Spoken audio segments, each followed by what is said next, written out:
ከወደ ብራዚል የተሰማ አንድ አስገራሚ ነገር ልንገራችሁ።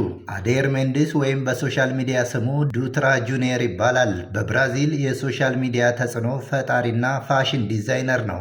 በኢንስታግራም ከ100,000 በላይ ፎሎወሮች አሉት። አሁን ብዙ ወጣቶች በሶሻል ሚዲያ ተቀባይነት እያገኘ የመጣውና ቫይራል በወጣው ፎክስ አይ ወይም የቀበሮ አይን የሚባለው አይንን በቀዶ ጥገና ወደ ጎን ለጥጦ በመሰራት የማሳመር ሕክምና እየወደዱትና እየሞከሩት ይገኛል። አዴር ሜንዲስም ይህንን ፎክስ አይ የተባለ ሰርጀሪን ለመሰራት ይወስናል። ወስኖም አልቀረም። አይኑን የቀበሮ አይን ለማስደረግ ሰርጀሪ ወይም ቀዶ ጥገና ይሰራል።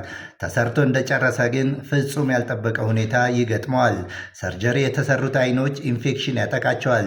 ፊቱ ያብጣል። ትንፋሹም እየተቆራረጠ መተንፈስ እያቃተው ይመጣል።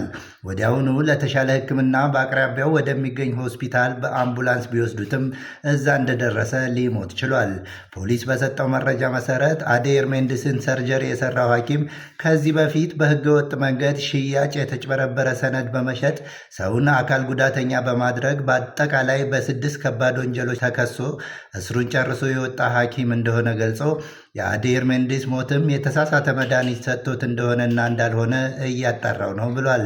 ከሚገርመው ነገር ይህን ፎክስ አይ ወይ ደግሞ የቀበሮ አይን የተሰኘውን ቀዶ ጥገና ለማድረግ ከ7,000 የአሜሪካን ዶላር እስከ 12,000 የአሜሪካን ዶላር ወጪ ማድረግ ይጠበቃል።